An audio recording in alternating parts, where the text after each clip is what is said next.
Murray Walker has been the voice and the gateway to Formula One for many of us. Without his commentating, Formula One could have been very different. This is to remember a true Formula One legend. Murray was born on 10th October 1923 in Birmingham, England. He served in the army during the Second War and left at the rank of captain after the war. Later on, he followed his father's footsteps by taking up motorcycle racing, competing against the likes of a young John Surtees. Apart from commentating, he also worked in advertising for Dunlop and Aspro. Walker started commentating in 1948. His first public broadcast was Shelsley Walsh Hill Climb. His first radio broadcast was at the 1949 British Grand Prix for the BBC. His debut television broadcast came in the same year when he commentated on hill climbing at the Nats Valley motorcycle venue.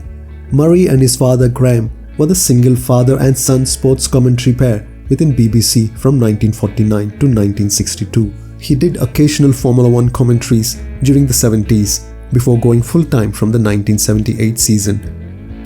He covered motocross during the 60s and rallycross in the 70s and the early 80s.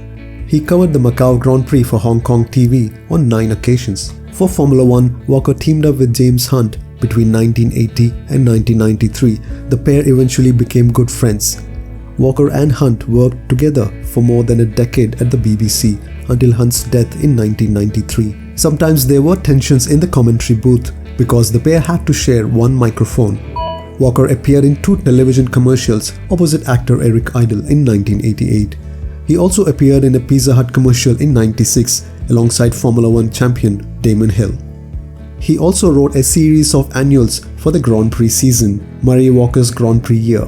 He presented a 6-part radio series called Murray Walker's Grand Prix World on BBC Radio 5 in 1997, detailing the story and the development of Formula One. Walker chose to stand while commentating during races instead of sitting down, allowing him to speak louder. He was uncritical of drivers who made errors, preferring to let the judgment pass to his co-commentators.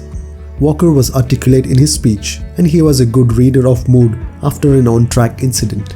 He sometimes made humorous verbal errors, now famously known as Murrayisms. They were the hallmark of his commentary over the years, and they made him the fan who happened to have been given the keys to the commentary box. He prepared himself for every piece of commentary by meticulously researching facts and statistics on every driver and racetrack. He held enough respect among the press and the members of the Formula One community. People would rarely decline to be interviewed by him. Walker's autobiography, Unless I'm Very Much Mistaken, was published in late 2002. At the 2000 German Grand Prix, Walker made an error by saying Barrichello crashed when it was actually his teammate Michael Schumacher. This led to a criticism about his frequent errors in an article published by the Daily Mail on the following day. Walker announced to the press about his retirement from Formula One commentary in December 2000. He would commentate on 12 Grand Prix before continuing to work for ITV on a reduced role from 2002. His final full-time Formula One television commentary was the 2001 United States event, and he was awarded an original brick from the Brickyard. In 1997, he was awarded an honorary Doctor of Letters degree from Bournemouth University. In 2000, he won the Royal Television Society Lifetime Achievement Award and also received the BAFTA Special Award for contribution to television in 2002.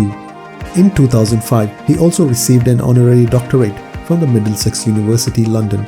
Years of exposure to loud engines and age-related hearing problems had left Walker with hearing loss in both ears.